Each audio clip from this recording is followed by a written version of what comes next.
Why is hypothesis important in effective visual communication? After all, a hypothesis is just a working idea based on known facts that yet are unproven.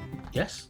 Logically speaking, within the context of design and illustration, we are visually communicating to other humans. Fact. We know they have lived experiences in which they share cultural qualities which can become a shortcut to their attention. So, let us abduct that. Welcome to Semiosis 101 Season 2's 14th Semiotic video. If you've watched Semiosis 101 videos before, then you will already know I am David Wood. Season 2's Semiotic theme is a semiotic Rosetta Stone, which is a metaphor to the unlocking and design-centric translation of Charles Sanders Peirce's semiotic theory of semiosis. Sign action. Why do you need Semiosis 101? Peirce's writing and terminology is very obtuse. In recent Season 2 videos, I have been focusing on logical reasoning to help creatives to begin encoding semiotic science. In this video, Audience Hypothesis, what will semiotically hook attention? We semiotically go deeper into the conceptual darkness of ideation in order to hook our audience's attention. How will we do this? Well, let us begin with a working hypothesis. Hit subscribe and I will explain.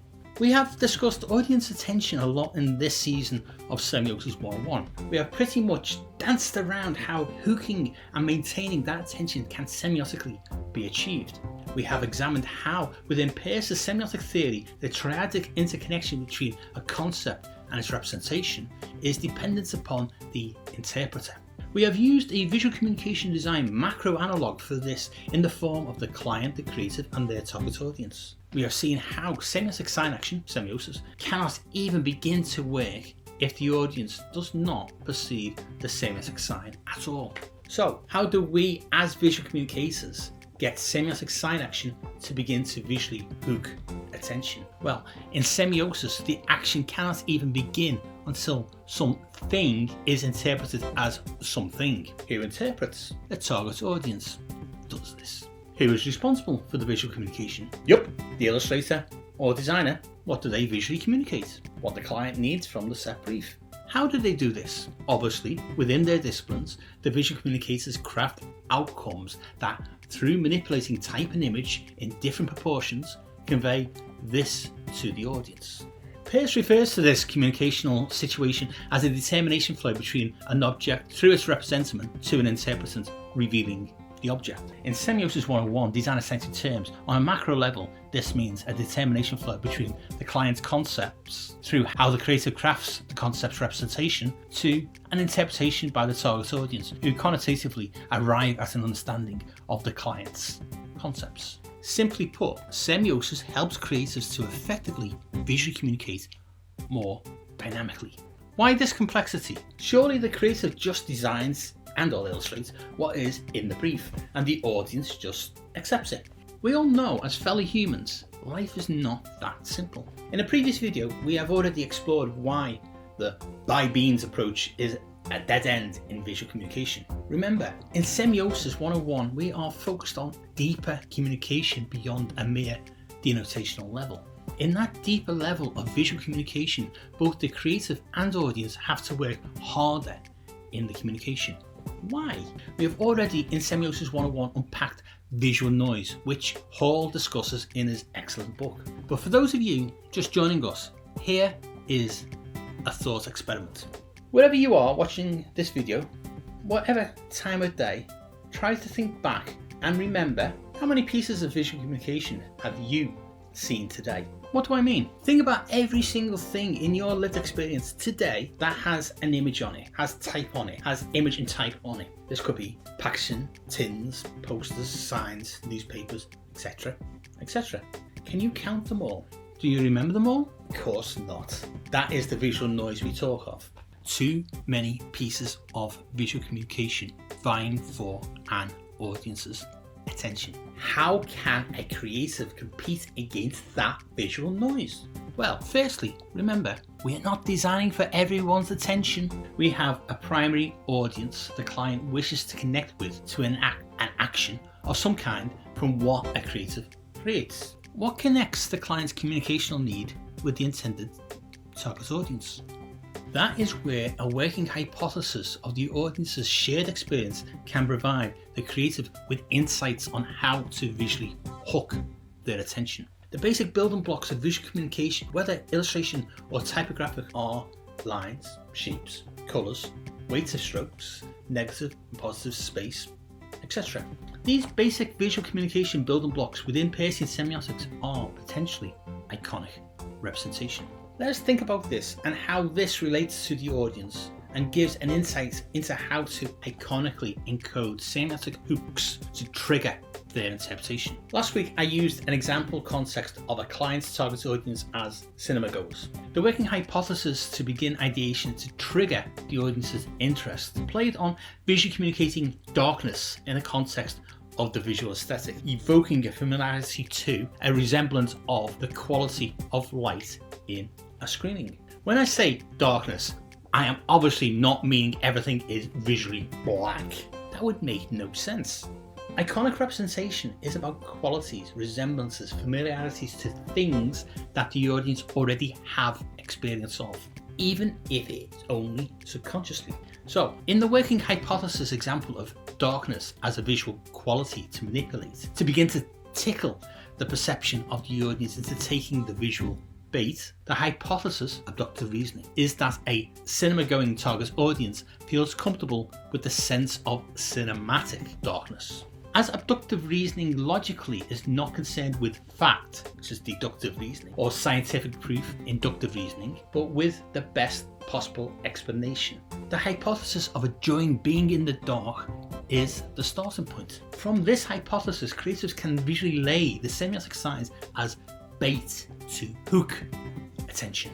From a visual language perspective, a creative can now begin to visually explore, during ideation, sketched ideas, playing around with qualities of cinematic darkness. In this exploration of iconic representation of darkness, the creative can play with colour tones, iconic, transitions from light to dark, iconic, silhouettes of dark human heads, seat backs, yes, iconic, etc. Why? The client's brief may not have anything to do with cinemas, just a cinema-going target audience. That is true. This example of using a working hypothesis, abductive reasoning, to semiotically connect suitable visual language with the target audience is just a quick example to find an attention-grabbing aesthetic. So by visually playing with the qualities of darkness as iconic resemblances, creators can cut through the visual noise to trigger subconscious recognition in the target audience with something they are familiar with.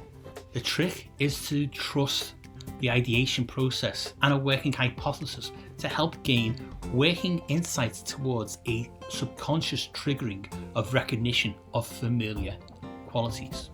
As creatives, this is just your semiotic Trojan horse.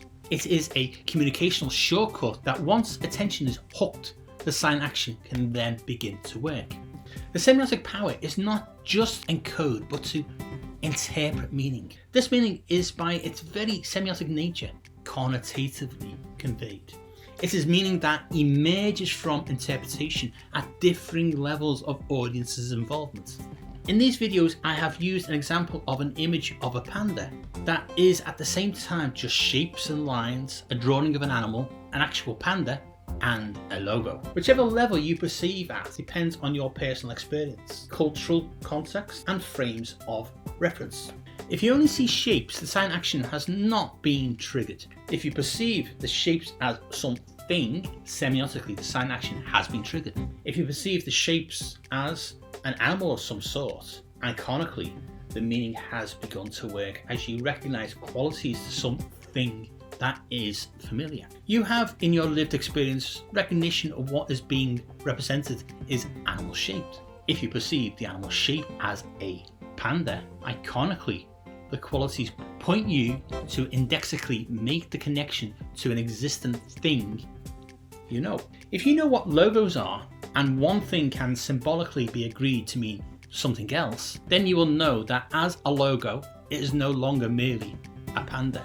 In the same way, our example of darkness works on different semiotic levels. So in this 14th season 2 video, we can conclude that in my example of a working hypothesis of using the quality of darkness to a cinema going target audience is a visual Trojan horse to semiotically hook attention to then communicate what needs to be visually communicated. Firstly, darkness is just a quality that can be utilised as a shortcut with the desired target audience. It is nothing more than a semiotically encoded visual representation to move the interpretation to the actual desired concept. Secondly, using logic in the form of abductive reasoning can have positive and free impacts on your ideation. As a working hypothesis is neither fact nor a scientific proof, it affords the creative opportunities to craft effective visual hooks. Next week, we move Semiosis 101 on to the audience. I am Dave Wood, a design educator and researcher, a published design author, and I've worked commercially as both a freelance illustrator and graphic designer. The guy behind the theory, Charles Sanders Peirce, was a philosopher, a mathematician, and a theorist. But he was not a creative. Each week on this Scout Scott Semiosis 101 YouTube channel, I will post at least one 10-minute explainer video on an aspect of Peirce's pragmatic semiotic theory. Each video will feature a take-home piece of applicable semiotic theory, and they do interconnect to build up your understanding of semiosis. Each free Semiosis 101 10-minute video will use design-centric terms instead of theoretical language. As a fellow creative and a published design author, I have a link in the description to my Scout Scott website. If you're interested in reading my Semiotic Rosetta Stone academic writing, then you can visit my academia.edu link in the description. Any other books on Peircean semiotics or design I have mentioned in the videos are also listed in the description. Check them out too. On the Semiosis 101 Substack semiotic resource, I have support materials for both free and paid subscribers.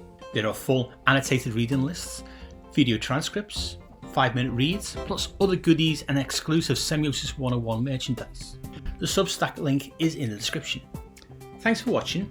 Check out the other Semiosis 101 videos, like and share them with your friends. And hit the bell and subscribe buttons to be notified when next week's free Semiosis 101 video is published. You can also follow Semiosis 101 on the socials for updates. It is Semiosis 101 on Instagram and Twitter. See you all again next week for more Semiosis 101 to help illustrators and designers to enhance your visual communication skills.